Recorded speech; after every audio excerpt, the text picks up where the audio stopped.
이거는 거울 중에 거울입니다. 여러분들이 올바른 마음가짐으로 산상수훈 말씀을 들으면 매 시간이 새로워지는 시간이 될 것입니다.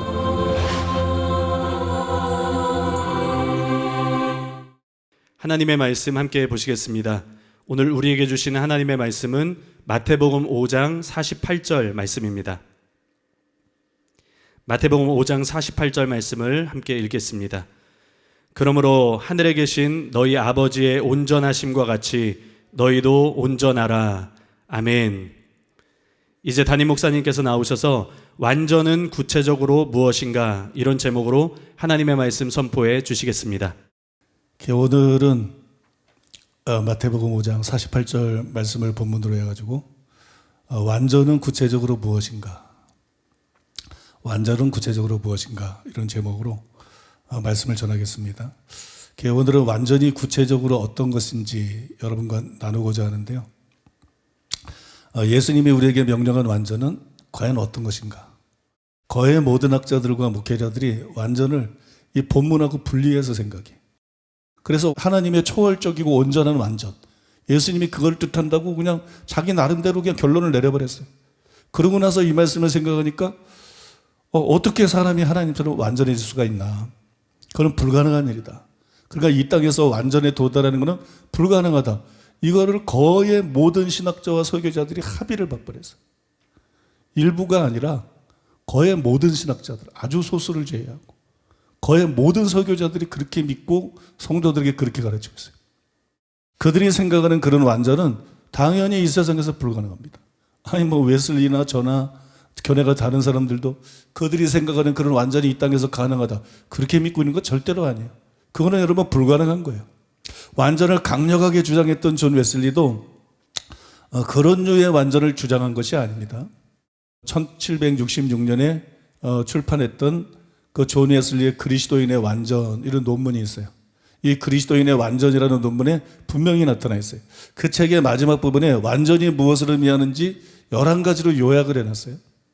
근데 그 요약한 걸 보면 칼빈주의자들이 말하는 완전을 부정한 자들이 말하는 그런 완전이 있다고 주장하고 있는 게 아니에요. 그러니까 예수님이 어떤 의미에서 완전이라는 말을 사용했는지 그거를 파헤쳐가지고 성경이 말하는 완전은 이런 것이다, 그렇게 정립하고 예수님이 완전하라 그랬으니까 이런 완전은 실제로 도달 가능한 것이다, 그렇게 여러분 믿고 가르치고 있는 거예요. 이게 1764년에 웨슬리가 완전에 대해서 요약한 것인데 이 웨슬리 총서 9권에도 나와요. 제가 오래전에 그 논문을 읽어봤는데 나중에 보니까 이 성결대학교 전 총장을 지낸 성기호 박사라고 있는데 이 성기호 박사가 번역을 아주 잘했어요. 그래서 그분이 번역한 것으로 여러분들에게 소개를 해드리겠습니다. 그러니까 웨슬리가 주장한 완전, 이 땅에서 도달 가능하다고 한 완전이 구체적으로 어떤 것인가, 그거에 주의하면서 들어보시기 바랍니다. 1. 완전이라고 하는 것은 존재한다. 왜냐하면 성경이 거듭거듭 완전에 대하여 말하고 있기 때문이다. 2. 이것은 칭의 이전에는 올 수 없다. 왜냐하면 의롭다 하심을 입은 자가 완전한 데 나아가야 하기 때문이다. 3. 그리스도인의 완전은 죽을 때 이루어지는 것이 아니다. 왜냐하면 생존하고 있는 완전한 자들에 대하여 사도 바울이 말하고 있기 때문이다. 4. 그것은 절대적 완전이 아니다. 절대적 완전은 사람에게나 천사에게 속하는 것이 아니고 하나님께만 속한다. 5. 그리스도인의 완전은 인간을 모호자로 인정하는 것이 아니다. 육체에 머물러 있는 한 아무도 모호일 수 없기 때문이다. 6. 그것은 무죄라는 것인가? 이런 용어를 가지고 논쟁하는 것은 가치 없는 일이다. 그것은 죄로부터의 구원이다. 7. 그것은 온전한 사랑이다. 사랑은 완전의 본질이다. 8. 그것은 진보의 여지가 있다. 극지점에 이른다거나 더 이상 진보가 없는 정지 상태를 말하는 것이 아니라 극과는 정반대로 사랑에 완전해진 자는 더 급속도로 은총 중에 성장한다. 9. 완전한 자도 실수할 수 있고 또 완전을 이룰 수도 있다. 10. 완전해지기 전과 후에는 항상 점진적인 역사가 있다. 11. 그리스도인의 완전히 순간적인가 점진적인가에 대하여는 생명의 정지 순간이 있는 것과 마찬가지로 죄가 정지하는 순간도 있다. 잘 들으셨어요? 예수님이 요구한 완전은 하나님처럼 되는 것은 맞아요. 하늘에 계신 너희 아버지의 온전하신 같이 너희도 온전하라 그랬어요. 하나님처럼 되는 것은 맞는데 모든 면에서 완벽하게 하나님처럼 되는 걸 말하는 건 아니에요. 그건 불가능한 것입니다. 완전은 그걸 뜻하는 게 아니에요. 즉 완전에는 두 가지 종류가 있다는 거예요. 하나는 죄를 짓지 않고 하나님 말씀대로 사는 이 땅에서 도달 가능한 완전이 있고, 또 하나는 타락이 불가능한, 정말 하나님처럼 그 수준에 있어서 온전한, 이 땅에서는 도저히 도달할 수 없는, 이렇게 두 가지 종류의 완전이 있다는 거예요. 근데 예수님이 우리에게 요구한 완전은 전자라는 거예요. 저는 예수님이 요구하시는 완전이 어떤 것인지 좀 더 구체적으로 여러분들에게 설명해 드리기로 원합니다. 왜냐면 존 웨슬리도 완전을 주장했고 찰스 핑이도 완전을 주장했고, 마음을 다하고 목숨을 다하고 뜻을 다해서 하나님을 사랑하고 내 이웃을 내 몸과 같이 온전히 사랑하는 이게 완전이다. 이걸 위시해가지고 여러 가지로 완전에 대해서 정의를 했어요. 그래서 저도 완전에 관심이 많기 때문에 웨슬리나 피니의 책에서 완전에 관한 설교들을 벌써 몇십 년 전에 이렇게 다 읽었지만, 그래도 여러분 완전히 뭔지 정확하게 개념이 안 잡히더라고요. 그러니까 그들이 설명하는 완전히 개념은 맞는데 정말 이게 도달 가능한 거야? 완전히 이런 거라면 이게 도달 가능한 거야? 도달 불가능한 거 아니야? 이런 의문이 막 생기기도 하고. 그게 이제 완전히 개념이 정확하게 구체적으로 완전히 어떤 것인가 개념이 잘 안 잡히더라고요. 그래서 여러분들에게 완전히 뭘 뜻하는지 좀 손에 잡을 수 있게 구체적으로 여러분들에게 설명해 드리기로 원하는데요. 우리가 완전히 뭔지를 알라 그러면 문제에서 답을 찾아야 돼요. 문제에서. 문제는 뭐예요? 성경 본문이죠. 성경 본문에서 답을 찾아야 된다. 왜 앞에서 말씀드린 것처럼 오늘날 절대다수의 신학자들 또 절대다수의 목회자들이 성경에 분명히 완전히 나와 있는데, 성경에 그런 말씀이 너무나 많이 나오는데 왜 절대다수의 목회자와 신학자들이 완전을 부정하느냐? 그거는 성경에 주목하지 않아서 그래요. 성경에 주목하지 않고 완전에 대한 자기의 잘못된 통념을 기준으로 완전히 가능하냐 불가능하냐 그렇게 따지고 들어간 거예요. 그러니까 완전은 절대 불가능하다 이런 결론을 내리고 개신교가 거의 단체로 여기에 소수를 제외하고는 이 잘못된 가르침에 속고 있는 그런 상황인데, 우리는 그들처럼 하지 말고 본문에 집중을 해야 돼요. 본문의 문맥을 자세히 살펴야 돼요. 이 완전에 대해서도 예수님이 말씀한 완전이 뭔가 그걸 이해하려고 그러면 문맥을 자세히 살펴가지고 완전은 이런 개념이구나 고정관념은 내려놓고, 문맥에 의해서 예수님이 말씀한 완전히 이런 거구나 문맥에 의해서 그 의미가 이렇게 떠오르게 만들어야 돼요. 그래서 제가 문맥을 주의해서 본문을 읽어봤더니 이 자연스럽게 완전히 뭔지 그 의미가 분명하게 떠오르는 거예요. 두 가지로 분명하게 떠오르면서 단계적으로 예수님이 말씀하신 완전히 무엇인지를 완전히 이해할 수가 있는 거예요. 이제는 완전하는 개념이 완전히 손에 잡히더라고요. 그거를 여러분들에게 설명해 드리겠습니다. 첫 번째로 따라해 보겠습니다. 하나님을 본받아 원수도 사랑하라. 여러분, 하나님을 본받아 원수도 사랑해라. 이게 완전의 첫 번째 의미예요. 완전이 뭐냐? 하나님 사랑하고 이웃 사랑하고 원수까지 사랑하는 거. 이게 완전입니다. 왜냐하면 완전하라는 것은 마지막 반제의 결론이에요. 원수를 사랑하고 핍박자를 위해서 기도하라. 그 마지막 반제의 결론이죠. 그러니까 완전은 그거를 뜻할 수밖에 없어요. 완전은 다른 걸 말하는 게 아니에요. 완전은 다름이 아니라 하나님과 이웃을 사랑할 뿐만 아니라 사랑의 범위를 넓혀라. 이제는 원수도 사랑해라. 이제는 핍박자를 위해서 기도하는 사람이더라. 이거예요. 이게 여러분 본문에 분명히 나타나 있죠. 마태복음 5장 43절에서 48절 또 내 이웃을 사랑하고 내 원수를 미워라 했다는 것을 너희가 들었으나 나는 너희에게 이르노니 너희 원수를 사랑하며 너희를 박해하는 자를 위해 기도하라. 이는 하나님이 그 해를 악인과 선인에게 비추시며 비를 의로운 자와 불의한 자에게 내려워 주심이니라. 그러므로 하늘에 계신 너희 아버지의 온전하신 같이 너희도 온전하라. 요 구절만 딱 읽어봐도 의미가 확 드러난다고. 그죠? 그러니까 완전은 하나님과 이웃을 사랑할 뿐만 아니라 원수와 박해자까지 사랑하는 것. 그게 완전입니다. 본래 완전이라는 게 뭔지 아세요? 본래 완전이라고 하는 것은 하나님과 이웃을 사랑하는 거예요. 왜 하나님과 이웃을 사랑하는 게 완전이죠? 이게 존 스토트나 피니가 주장했던 건데 맞는 말이에요. 하나님과 이웃을 사랑하는 거. 왜냐면 예수님이 말씀했잖아요. 내 마음을 다하고 목숨을 다하고 뜻을 다하여 주 너희 하나님을 사랑하라. 내 이웃을 내 몸과 같이 사랑하라. 이것이 율법과 선지자의 강령입니다. 이것이 율법과 선지자의 강령입니다. 율법 혹은 십계명, 율법의 계명들의 핵심, 골자, 그 강령이 뭐예요? 하나님 사랑하고 이웃 사랑이라. 십계명이 1계명, 2계명, 3계명, 4계명. 이게 뭐 말하는 거예요? 하나님 사랑해라. 그 얘기하는 거예요. 십계명의 5계명, 6계명, 7계명, 8계명, 9계명, 10계명. 이게 뭐예요? 이웃을 사랑해라. 이 말하고 있다는 거예요. 그러니까 여러분, 십계명은 하나님에 대한 계명과 사람에게 대한 계명 두 가지로 나누어져 있는 거예요. 그게 계명의 전부예요. 그러니까 하나님을 정말 사랑하면 하나님에 대한 계명을 전부 지키게 돼 있는 것이고, 사람을 정말 사랑하면 사람에게 대한 계명을 전부 지키게 돼 있는 거고, 바꿔 말해서 하나님 계명을 다 지키게 돼 있는 거예요. 그게 완전이라는 거예요. 완전히 뭐 다른 거 아니잖아. 그게 완전이잖아. 본래 완전은 하나님을 사랑하고 이웃을 사랑하는 거예요. 믿습니까? 그러니까 나중에 말씀드리겠지만 우리는 자꾸 계명 지키는 데만 초점을 맞추면 안 돼. 우리는 단순히 계명 지키는 거, 뭐 거짓말 안 하고 화 안 내고 뭐 음란한 마음 품지 않고 이런 것만 신경 쓸 게 아니라 하나님을 사랑해야 돼. 이게 안 되면 아무것도 안 돼. 하나님을 사랑해야 돼. 이웃을 사랑해야 돼. 사랑하는 사람이 돼야 돼. 사랑이 충만한 사람이 돼야 돼.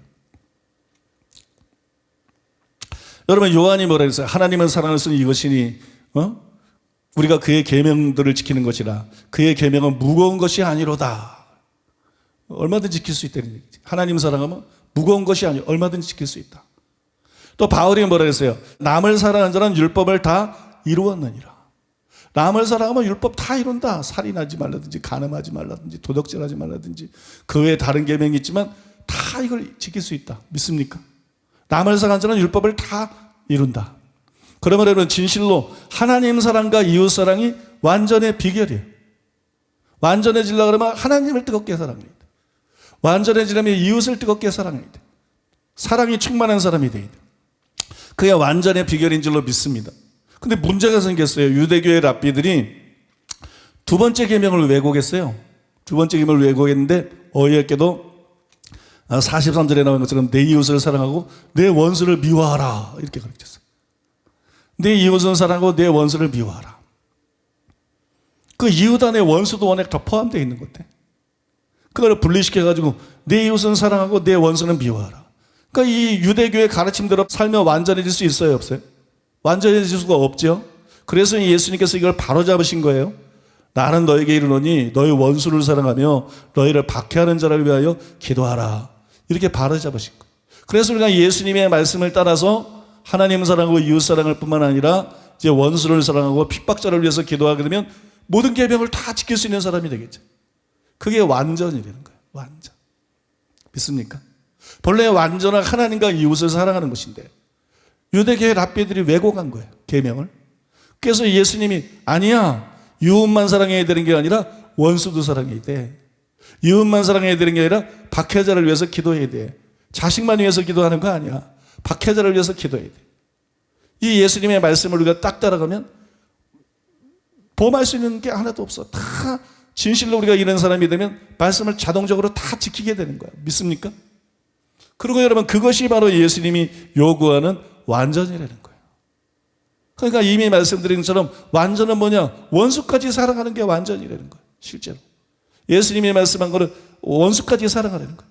많은 학자들이 완전을 그런 의미로 이해를 합니다. 예를 들어서 더글라스 헤어는 이렇게 썼어요. 마태의 문맥으로 볼 때 온전하다는 말은 특별히 사랑과 관련해 의도적으로 쓰여진 것으로 보인다. 마태의 이해는 아마도 다음과 같아 보인다. 너는 하나님을 본받아서 내 사랑 안에서 모든 것을 포용해야 한다. 그분은 모든 것을 포용하신다. 또 스칸 맥라이트는 이렇게 썼습니다. 이 본문에서 하나님의 온전하심은 모든 사람을 향한 그분의 사랑이다. 따라서 예수님이 제자들에게 사랑 안에서 온전하라 혹은 온전하게 사랑하라고 요구할 때 그것은 유대인 동료 이웃뿐만 아니라 원수인 이웃도 사랑해야 한다는 의미이다. 예수님은 제자들에게 하나님께서 모든 사람을 사랑하시기 때문에 그들도 모든 사람을 사랑해야 한다고 요구한다. 종합하면 다음과 같이 풀어서 쓸 수 있겠다. 온전하라. 말하자면 유대인 동료 이웃과 너희 가운데 있는 로마 원수들 모두를 사랑하라. 너희 아버지는 모든 인류를 위해 해가 뜨고 비가 내리게 하신다. 마찬가지로 너희 아버지께서 사랑해서 완벽하신 것처럼 너희도 사랑해서 완벽해야 한다. 우리는 앞서 언급했던 학자들의 합의에 동의하여 이 단어 온전함의 의미가 모든 인간, 즉 유대인과 로마인을 이웃으로 사랑하는 것이라고 결론 내린다. 여러분 어떻습니까? 이거 들어보니까 이해가 되시죠? 예수님이 우리에게 요구하는 완전은 하나님을 사랑하고 이웃을 사랑할 뿐만 아니라 원수까지도 사랑해라. 그러면 너희가 모든 계명을 지키게 될 것이다. 그것이 바로 내가 너에게 요구하는 완전이다. 그러니까 완전의 개념이 바로 이것이에요. 한편 아까 잠깐 말씀을 드렸지만 이 완전이라고 하는 것은 계명을 하나하나 다 지키려고 노력하는 거로 이루어지지 않습니다. 이 말을 잘 들으셔야 되는데 그런 노력이 필요 없다는 거 아니에요. 그런 노력을 하지 말라는 것도 아니에요.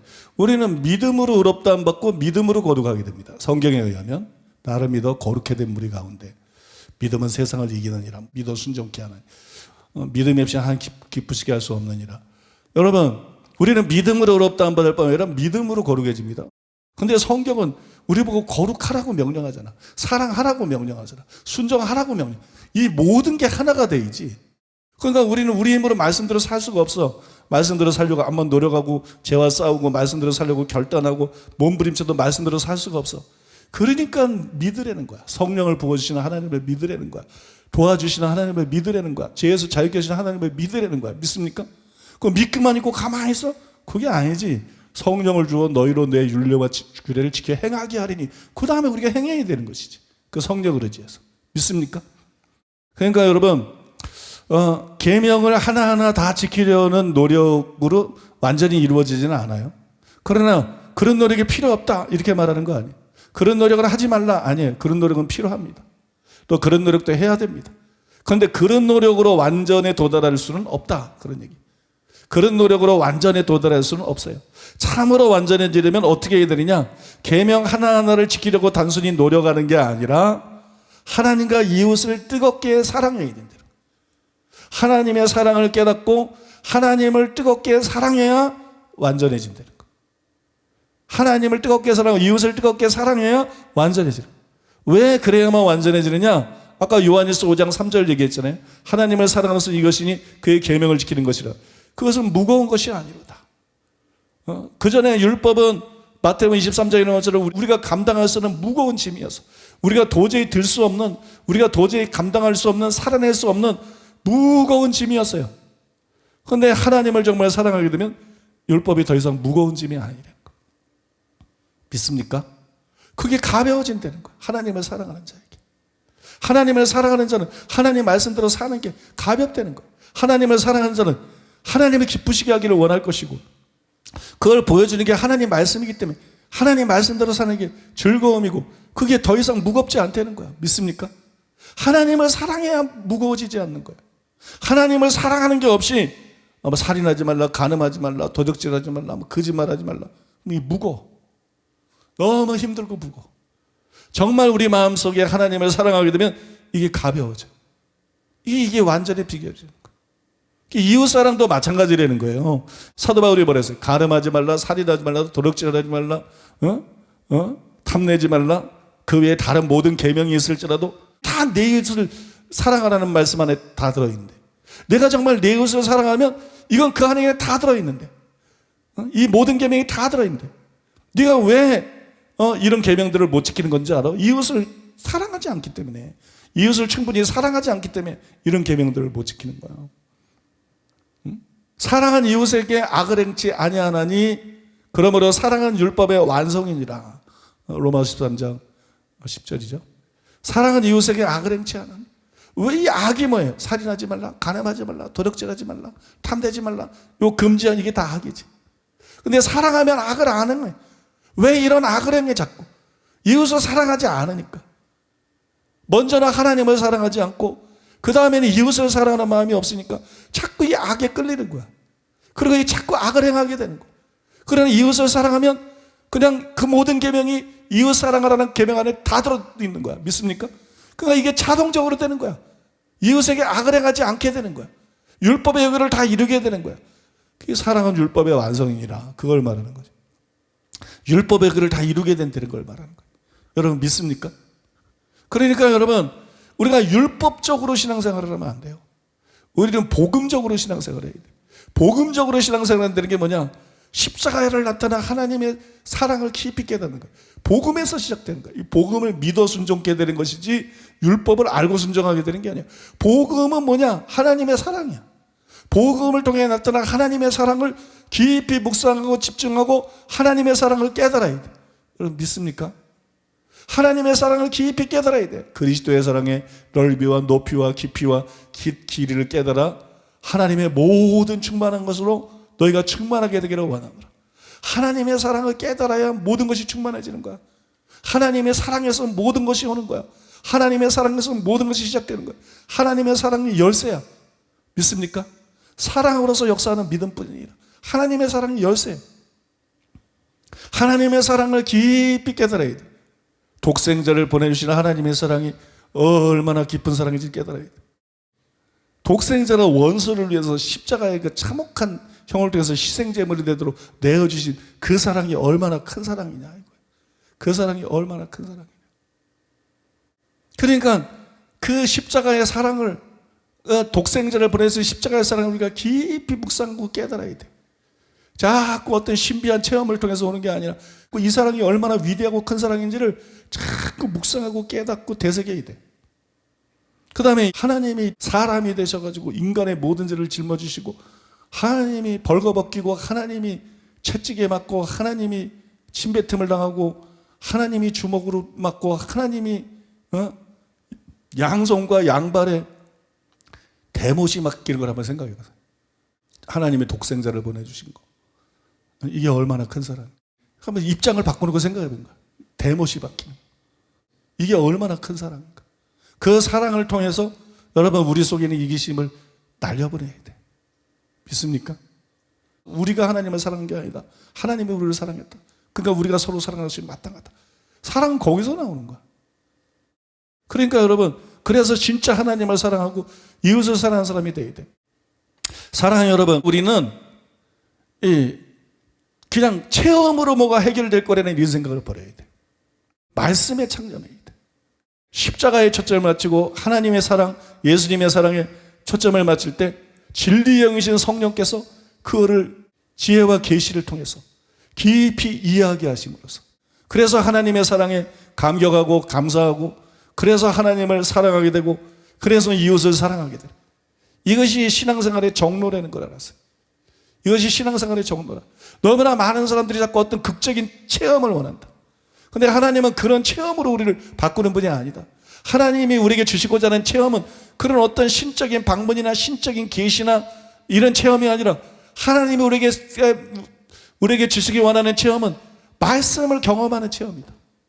말씀을 깊이 계시받고 이해함으로써 말씀을 경험하는 체험, 말씀을 먹는 체험, 그래서 말씀이 소화가 돼서 내 것이 되는 체험, 그것이 젖이든 단단한 식물이든 밥이든 우리가 하나님의 말씀에 초점을 맞추고 우리가 하나님의 말씀을 깊이 묵상할 때 진리의 성령께서 지혜를 주시고 계시를 주셔서 깊이 깨닫게 하심으로써 그래서 하나님을 알게 하시는 거구나.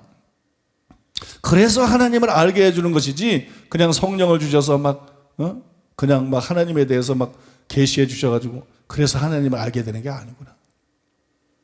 여러분 이해가 되십니까?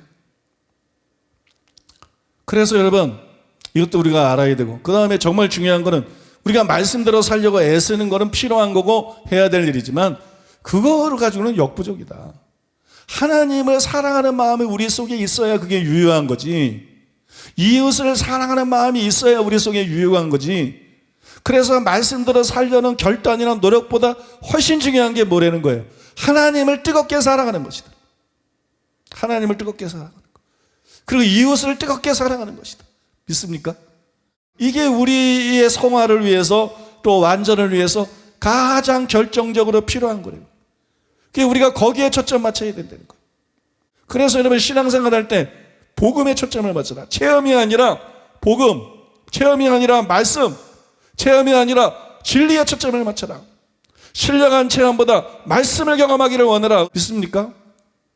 말씀을 경험하는 자가 되기를 원하라. 그리고 신앙생활 하면서 사랑에 초점을 맞춰라. 마음을 다하고 목숨을 다하고 뜻을 다하여 하나님을 사랑하는 자가 되는데 초점을 맞춰라. 그 다음에 이웃을 사랑하는 자가 되는데 초점을 맞춰라. 원수를 사랑하는 데가 초점을 맞춰라. 그런 사람이 되게 해달라고 기도해라. 그런 애를 구해라. 그거를 초점으로 삼고 노력해라. 그래야 여러분 온전한 자가 될 수 있다는 거예요. 그래야 온전에 도달할 수가 있다는 거예요. 여러분 믿습니까? 그렇게 하는 저 여러분 되시기를 바랍니다. 두 번째로 따라해 보겠습니다. 예수님이 완전케 한 계명들을 온전히 지켜라. 하나님과 이웃을 사랑할 뿐만 아니라 원수도 사랑하는 거. 그 다음에 하나님과 이웃을 사랑하는 것이 완전에 참된 비결이다. 방금 전에 여러분들이 그걸 설명해 드렸죠. 그런데 이게 뭘 말해요? 완전은 사랑하고 깊은 관계가 있다. 완전은 사랑하고 깊은 관계가 있어요. 완전은 단순히 율법하고 계명하고 깊은 관계가 있는 것이 아니고 완전은 사랑하고 깊은 관계가 있다. 그래서 때문인지는 모르지만 웨슬리 듀웰이 아주 독특한 주장을 했어요. 그러므로 하늘에 계신 너희 아버지의 온전하심과 같이 너희도 온전하라는 그리스도의 명령은 우리를 깜짝 놀라게 한다. 그러나 이것은 사랑에 대한 설교 단락의 마지막 구절임을 주목하라. 성경에서 인간이 완전할 수 있음을 보여주는 것은 오직 사랑에 관해서 뿐이다. 예수께서는 부자 청년에게 내 이웃을 내 몸과 같이 사랑하고라고 말씀하셨다. 그리고 이렇게 덧붙이셨다. 내가 온전하고 잘진데 가서 내 소유를 팔아 가난한 자들을 주라. 그리고 와서 나를 쫓으라. 예수께서는 사랑에 완전케 되는 것에 대해 3번 말씀하셨다. 우리는 하늘나라에 가기 전까지는 결코 우리의 뜻이나 지혜나 말이나 행동에 완전해질 수 없다. 오직 하나, 완전할 수 있는 것이 있다면 그것은 사랑이다.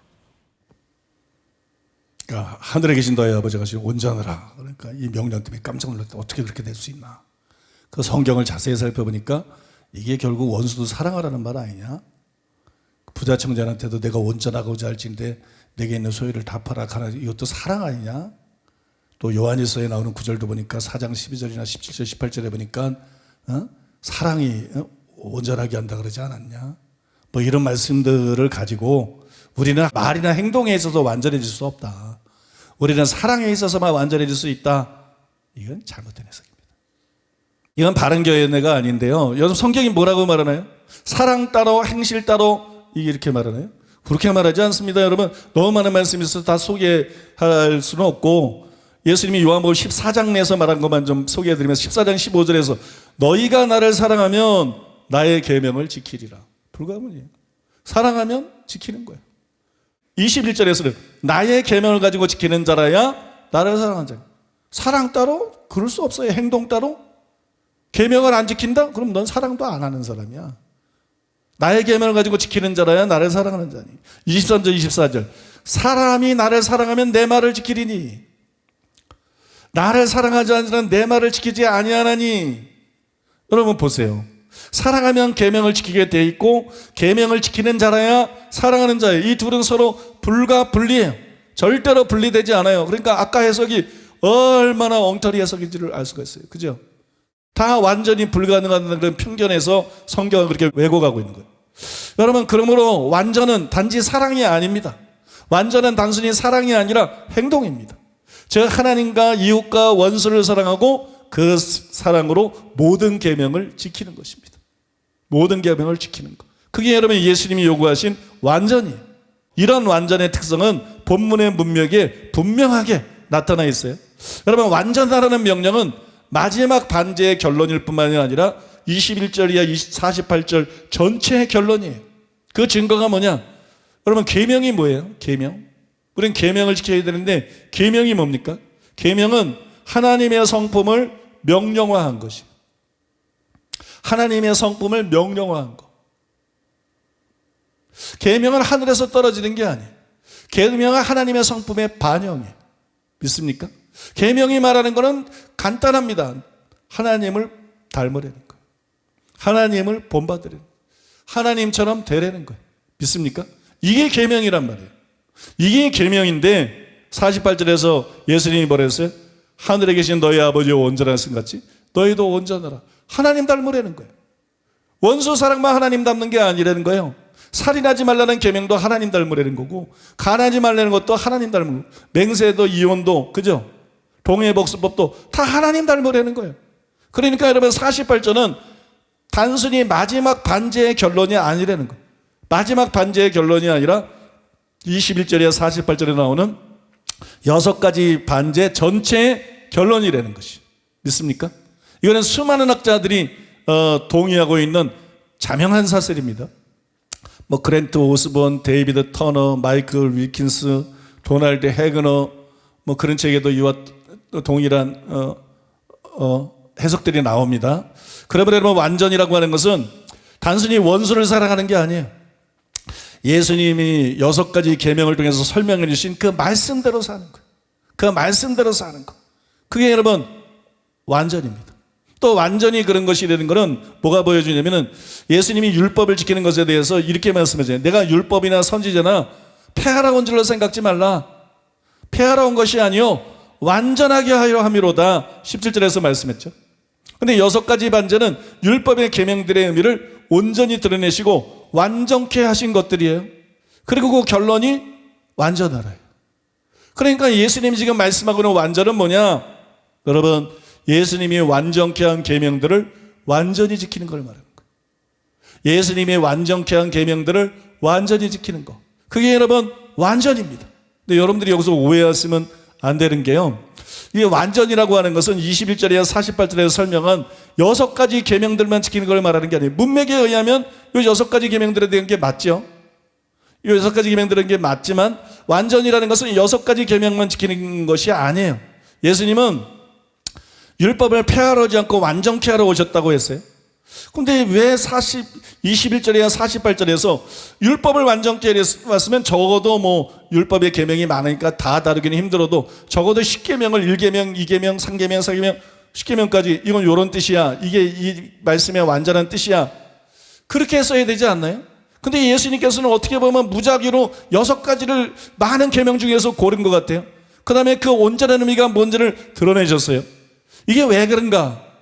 예수님께서 당시 유대인들이 오해하고 있던 구절들을 선택한 거예요. 오해 안 하는 구절을 뭐 하려고 또 해석을 해줘. 안 해도 다 잘 알고 있는데. 사람들이 가장 오해하고 쉬운 구절들, 그래서 사람들이 잘못 알고 곡해하고 있는 그런 구절, 그런 계명 6가지를 선택한 거예요. 그러니까 이 6가지만 설명해 주면 나머지는 다 제대로 이해하고 지키겠지. 그러면서 6가지를 설명해 준 거란 말이에요. 그러니까 문맥적으로 48절이 6가지 반제의 결론이라 그래서 원수를 사랑하는 게 완전이고 더 넓은 게 보면 완전은 6가지 반제에 나타난 그 계명들을 예수님이 해석해 준 대로 지키는 게 완전이다. 단순히 여기서 머무르면 그거는 본문을 오해한 것이거든요.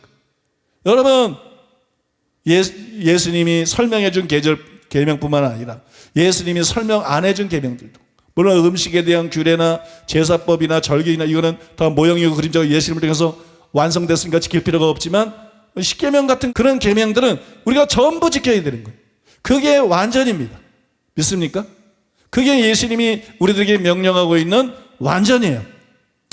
여러분, 이제 예수님이 명령하신 완전이 무엇인지 확실하게 이해가 되실 수도 믿습니다. 예수님이 명령한 완전은 뭐냐? 하나님과 이웃을 사랑할 뿐만 아니라 원수도 사랑해라, 이것이. 그 다음에 6가지 반제를 다 지킬 뿐만 아니라 하나님 말씀을 모두 철두철미하게 지켜라. 믿습니까? 그 비결은 마음을 다하고 목숨을 다하고 뜻을 다하여 하나님을 사랑하는 거예요. 이웃을 자기 몸처럼 사랑하는 거예요. 그러면 이게 무거운 게 아니에요. 어떻게 다 지켜, 너무 힘들어, 이런 말 안 나와요. 이게 무거운 게 아니에요. 이게 불가능한 게 아니에요. 믿습니까? 이제 마지막으로 여러분, 우리는 예수님이 요구하시는 완전이 율법주의가 요구하는 완전과 다르다는 것을 알아야 돼요. 갈라디아서 3장 10절에 보면 무릇 율법 행위에 속한 자들은 저주 아래에 있나니 기록된 바 누구든지 율법책에 기록된 대로 모르는 일을 항상 행하지 아니한 자는 저주 아래에 있는 자라 하였음이니라. 율법 행위로 의롭다함을 받을 수 없는 이유예요. 여러분, 율법주의가 요구하는 완전은 율법책에 기록된 대로 모든 일을 항상 행해야 돼요. 모든 거를 항상 행해야 돼. 자, 이 보세요. 모든 거를 항상 행하는 거. 율법주의가 요구하는 완전은 모든 거를 항상 행하는 거. 복음이 요구하는, 예수님이 요구하는 완전은 모든 것을 행하는 거야. 근데 항상 행하는 건 아니에요. 이것도 오해하면 안 돼. 항상 행하지 말라는 게 아니야. 항상 사실은 행하려는 거야. 그런데 항상 행하는 거를 꼭 말하는 거는 아니라는 거야. 예수님이 요구하는 완전은 모든 일을 행하려는 거예요. 어떤 때는 실수할 수도 있겠지만 그냥 모든 일을 행하려는 거예요. 믿습니까? 예수님이 말씀한 완전은 율법주의적인 완전이 아니라 항상 실수가 전혀 없는 완전이 아니라 때로 실수할 수도 있는 완전이라는 거예요. 때로 실수할 수도 있는 완전. 예를 들어서 하나님은 아브라함에게 너는 내 앞에서 행하여 완전하라. 창세기 17장 1절. 너는 내 앞에서 행하여 완전하라. 여러분, 아브라함이 이 명령을 받았어요. 이 명령을 받은 아브라함이 완전해졌을까요? 안 완전해졌을까요? 어느 개인에게 하나님이 이런 명령을 내린 것은 성경에서 최초의 일이에요. 아브라함을 딱 집어서 딴 사람은 신경 쓰지 말고 너는 내 앞에서 너는 완전해야 돼. 아브라함이 완전해졌을까? 안 완전해졌을까? 아브라함이 일대기를 읽어보면, 창세기를 읽어보면 아브라함이 실수한 게 맞죠? 그러니까 아브라함이 완전하지 않았다 이렇게만 대부분의 목회자와 신학자들이 생각하는 것 같아요. 그건 잘못된 생각입니다. 아브라함은 완전했습니다. 아브라함은 완전에 도달한 사람이라는 거예요. 나중에 처음에는 그렇지 않지만 아브라함은 완전에 도달한 사람이에요. 그걸 우리가 어떻게 할 수 있느냐? 하나님이 아무에게나 콕 집어가지고 너는 내 앞에서 하여 완전하라 그러겠냐는 거예요. 그럴만 하는 사람이니까, 그럴 가능성이 있으니까, 그렇게 할 수 있으니까 너는 내 앞에서 하여 완전하라 그랬다는 거예요. 그 다음에 그 뒤에 구절들도 어느 정도 뒷받쳐 준다는 거예요. 창세기 17장 1절에서 완전하라 그랬는데 2절 이하 9절에 보니까는 내가 내 언약을 나와 너 사이에 두어, 그 다음에 보라 내 언약이 너와 함께 있으니 내가 내 언약을 나와 너 및 내 대대 후손 사이에 세워서, 하나님이 또 아브라함에게 이르시되 그런즉 너는 내 언약을 지키고 내 후손도 대대로 지키라 이렇게 나와 있어요. 시간 관계상 주요 구절만 제가 딱 읽었는데 하나님이 아브라함에게 완전하라고 하시면서 뭐라고 말씀해요? 나는 전능한 하나님이다. 그래서 너는 내 앞에서 가여 완전하라. 나는 전능한 하나님이다. 왜 이렇게 말씀했을까요? 하나님이 여기 말씀 읽는 거죠. 아브라함에게 언약을 주셨어요. 아브라함에게 약속하셨어요. 어마어마한 약속을 하셨어요. 어마어마한 엄청난 약속을 하셨어요. 믿습니까? 어마어마한 약속. 누가 들으면 허황된, 누가 들으면 말도 안 되는, 불가능해 보이는 엄청난 약속을 하셨어요. 그 하나님이 말씀하는 거예요. 나는 전능한 하나님이다. 무슨 얘기예요? 나는 너에게 한 약속을 능히 지킬 수 있는 하나님이다. 그걸 능히 이루어질 수 있는 하나님이다. 여러분이 믿는 하나님이 그런 하나님인 걸 믿으시기 바랍니다. 개인적으로 받은 약속도 있을 수 있고 성경 말씀이 신자들에게 약속하는 게 있잖아요. 그걸 능히 이룰 수 있는 분이에요. 믿습니까? 하나님은 능히 이룰 수 있는 분입니다. 나는 전능한 하나님이다. 너에게 한 약속을 능히 이룰 수 있는 분이다. 근데 조건이 하나 있다는 거예요. 네가 완전해야 된다. 나는 문제가 없다. 이건 약속을 이루는데 아무 문제가 없다. 근데 네가 완전해야 된다. 네가 지금 같은 상태로는 안 된다. 네가 완전해져야 된다. 여러분, 구절에 그런즉 너는 내 언약을 지키고 내 후손도 대대로 지키라는 말씀도 이거를 어느 정도 뒷받침해 주는 거예요. 근데 아브라함에게 이건 조건이었다는 거예요. 그리고 아브라함에게 한 약속은 실제로 이루어지고 있다는 거예요. 그러니까 아브라함이 실제로 이 조건을 충족시켰다고 보는 것이 마땅하다는 거예요. 사람들이 생각하는 것은 그냥 인간적인 관점에서 성경을 잘못 보고 있다는 거예요. 아브라함은 실제로 나중에 완전에 도달한 사람이었다는 거예요. 창세기 21장에 보면 아브라함은 하나님의 명령이면 독자 이삭도 바칩니다. 그 정도로 하나님을 경외합니다. 내가 진실로 나를 경외하는 줄 알았다. 하나님을 경외하면 악을 떠나게 돼 있어요. 욥도 하나님을 경외해서 악을 떠났어요. 그런데 아브라함은 진실로 하나님을 경외하는 자였어요. 이 사람이 모든 악에서 떠나지 않았겠는가? 모든 악에서 분명히 떠났다는 것이 믿습니까? 여러분, 자식을 바칠 정도로 하나님을 경외합니다. 독자도 바친 그가 하나님의 무슨 명령에 불순종하겠어요? 무슨 명령에 그가 의도적으로 불순종하겠습니까? 다음 구절도 그 맥이 같습니다. 로마서 8장 32절 자기 아들을 아끼지 아니하시고 우리 모든 사람을 위해 내주시니가 어찌 그 아들과 함께 모든 것을 우리에게 주시지 아니하겠느냐. 독자 이삭을 드릴 정도로 하나님 말씀에 순종한 아브라함이 하나님의 어떤 명령에 순종하지 않겠는가? 믿습니까? 그러므로 여러분, 실제로 아브라함은 완전에 도달했다고 보아야 됩니다. 또 여러분, 성경에 보면 아브라함은 롯에게 먼저 선택권을 주고 좋은 땅을 양보할 정도로 이웃을 사랑했습니다. 포로로 잡혀간 롯을 구출하기 위해서 목숨을 걸었습니다. 완전한 마음을 다하고 목숨을 다하고 뜻을 다해서 하나님을 사랑하고 이웃을 내 몸처럼 사랑하는 것입니다.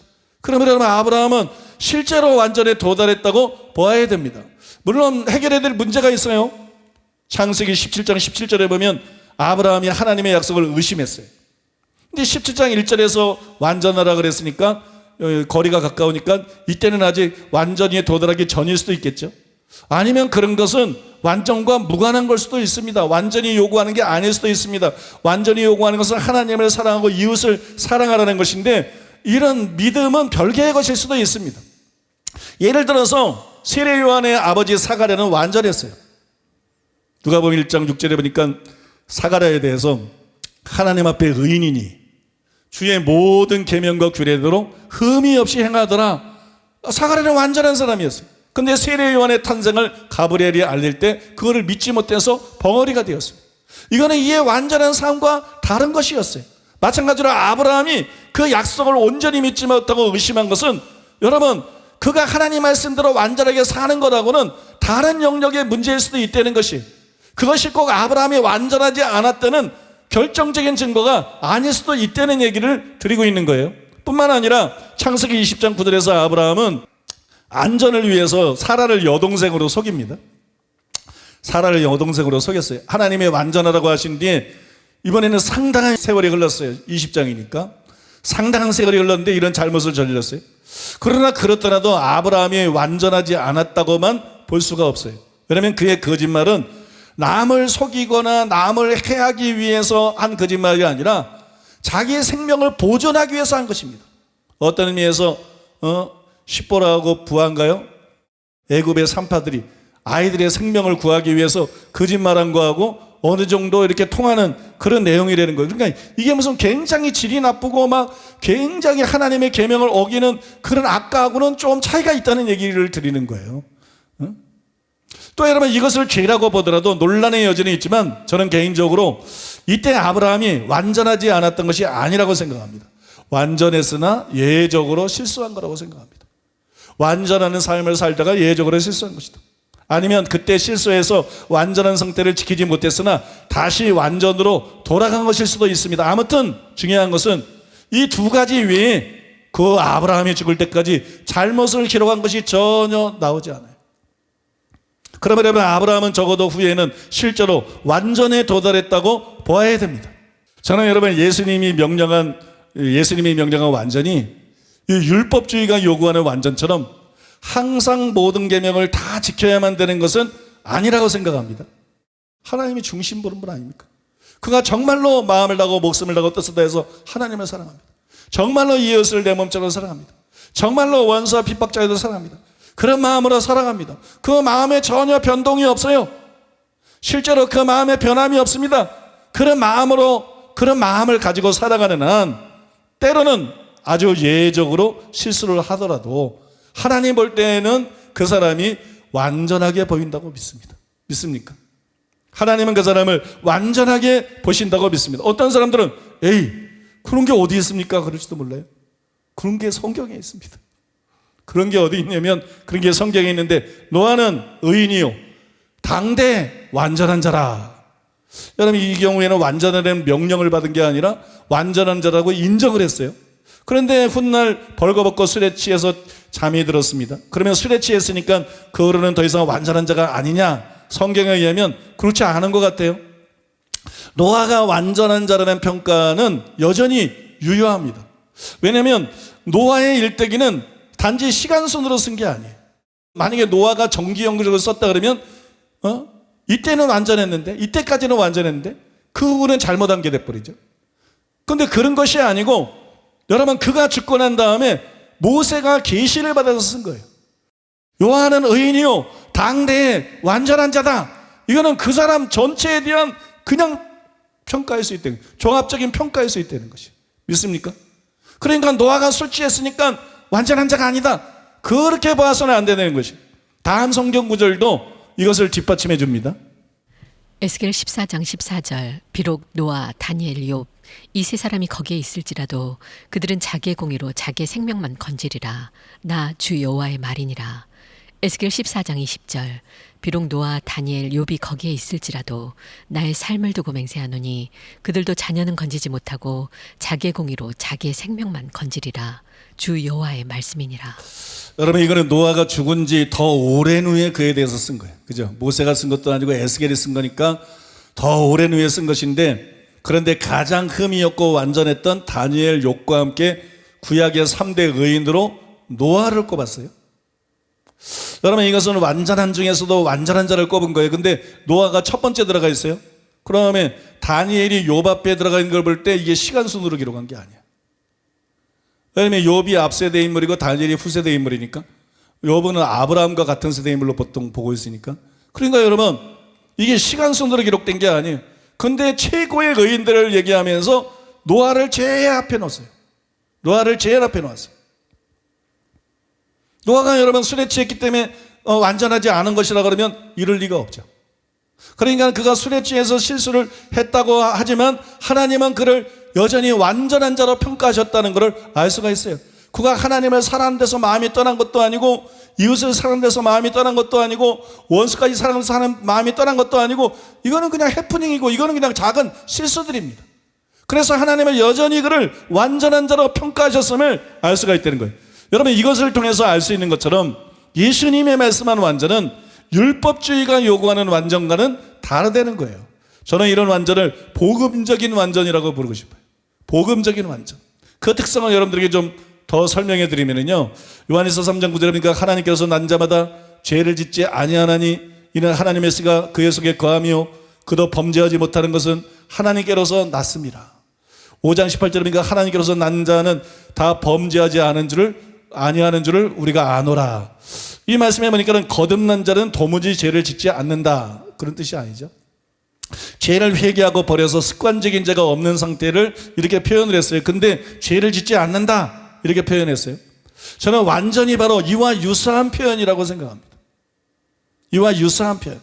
물론 여러분, 완전은 습관적인 죄가 없는 것하고는 달라요.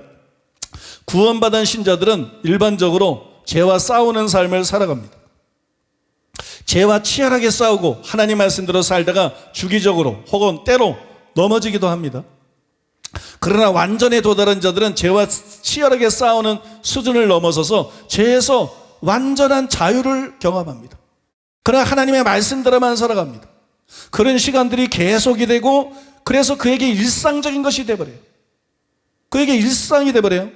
그렇지만 그렇다 할지라도 몸의 구속이 이루어지지 않았기 때문에 매우 드물게, 그리고 아주 예외적으로 죄를 지을 수도 있다는 것입니다. 그러나 그렇다고 해서 그들이 완전하지 않다고 말할 수는 없다는 것입니다. 여러분, 이것이 바로 율법주의가 요구하는 완전과 다른 복음적인 완전이에요. 그러면 여러분, 완전이라고 하는 것은 도달 불가능한 게 아니에요. 어떻게 사람이 전혀 죄를 안 짓고 실수 없이 하나님 말씀대로만 사느냐, 그리고 완전을 막 부정하잖아요. 완전은 도달 불가능한 게 아니에요. 완전은 이 세상에서 도달할 수 있는 것입니다. 여러분, 완전은 우리가 도달할 수 있는 거예요. 그 증거로 성경뿐만 아니라 교회사, 그리고 현재에 이르기까지 여러분들이 생각하는 것보다 완전에 도달한 사람들이 굉장히 많습니다. 여러분들이 생각하는 것보다 완전에 도달한 사람들이 의외로 많아요. 바울이 뭐라 그랬어요? 고린도서 2장 6절에서 우리가 온전한 자들 중에서는 지혜를 말하노니. 온전한 자들이 상당히 있다는 얘기죠. 그죠? 온전한 자들 중에서는 지혜를 말하노니, 여러분 지금도 마찬가지라는 거예요. 그러면 그들이 누구인지 한번 함께 꼽아보겠습니다. 예수님 외에 제일 먼저 떠오르는 사람은 바울이에요. 우리가 살펴보면 빌립보서 3장 5절이나 고린도서 2장 6절에 그게 나와 있죠. 특히 여러분, 고린도서 2장 6절에 의하면 바울은 온전한 자들을 가르쳤어요. 내가 온전한 자들 중에서 지혜를 말한다 그랬으니까 바울은 온전한 자들을 가르쳤어요. 그런 바울이 온전하지 않았지는 않았겠죠. 그러므로 바울도 온전했을 것이 틀림없습니다. 또 나중에 설명할 것이기 때문에 제가 자세히 설명하지는 않겠지만, 세례 요한 당연히 완전했습니다. 세례 요한 아버지도 완전하고 엄마도 완전한 데 태어나서 어렸을 때부터 광야에서 금식하고 기도만 이 사람 당연히 완전에 도달한 사람이에요. 그 다음에 베드로, 사도 요한, 이런 사람들도 완전에 도달한 사람이 있어요. 여러분들이 베드로에 대해서는 의심이 확 생길 거예요. 흠이 많은 베드로. 여러분 의심이 확 생기겠지만 나중에 베드로에 대한 설명을 드리면 제가 왜 그렇게 말하는지 충분히 이해가 될 줄로 믿습니다. 또 떠오르는 사람은 스데반이에요. 스데반은 돌에 맞아 죽으면서 원수를 위해서, 핍박자를 위해서 기도하면서 죽었어요. 그게 완전 아닌가요? 그게 산상순에서 예수님이 요구한 완전이잖아요. 또 성 프란시스, 성 안토니, 토마스 아켄피스 뭐 이런 성자들도 여러 간증들과 일화를 살펴보면 하나님과 이웃을 사랑할 뿐만 아니라 원수와 핍박자까지도 진심으로 사랑한 것을 볼 수 있어요. 이 사람들도 완전에 도달했다고 볼 수 있습니다. 또 온전을 강조했던 존 웨슬리도 완전에 도달했던 것으로 보이고, 찰스 피니는 완전에 도달했던 것이 확실한 것 같아요. 그의 고백이나 삶을 볼 때. 또 인도의 성자 썬다싱은 물론이고 그의 간증에 나오는 마하리시도 완전에 도달한 것이 틀림없습니다.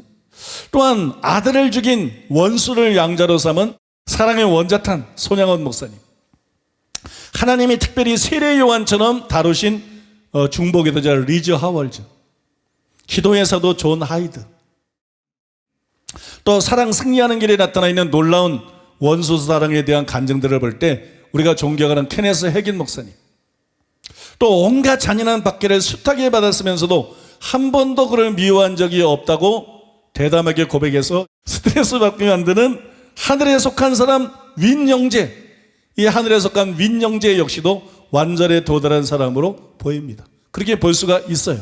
그리고 또 한 사람, 한국에도 하늘에 속한 사람이 있어요. 한국에도 하늘에 속한 사람이 있는데 김옥경 목사님이죠. 제가 아는 김옥경 목사님은 하나님을 깊이 사랑하는 사람이고 이웃을 진정으로 사랑하는 사람이고 원수와 악인까지도 적대감을 갖지 않고 불쌍히 여기고 사랑하며 기꺼이 위해서 기도하는 사람입니다. 그래서 본인은 아니라고 손사래를 치겠지만 여러분, 저는 김옥경 목사님도 완전에 도달한 사람 중에 하나라고 생각을 해요. 더 중요한 것은 뭐냐면요, 저와 여러분도 이분들처럼 완전해질 수 있다는 것입니다. 우리도 이분들처럼 완전해질 수가 있다. 여러분, 예수님이 본문에서 누구에게 온전하라고 하셨죠? 구약에서 하나님은 아브라함에게 나타나서 완전하다는데 예수님이 누구에게 완전하라고 했어요? 베드로, 요한, 야고보 이런 사도들 뿐만 아니라 거기에 모인 믿고 따르는 모든 제자들에게 완전하라. 무슨 말이냐?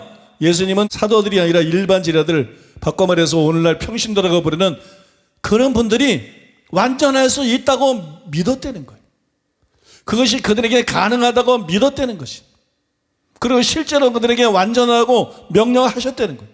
또한 여러분, 골로새서 1장 28절에서 바울은 우리가 그를 전파하여 각 사람을 권하고 모든 지혜로 각 사람을 가르치면 각 사람을 그리스도 안에서 완전한 자로 세우려 함이니 이렇게 썼어요.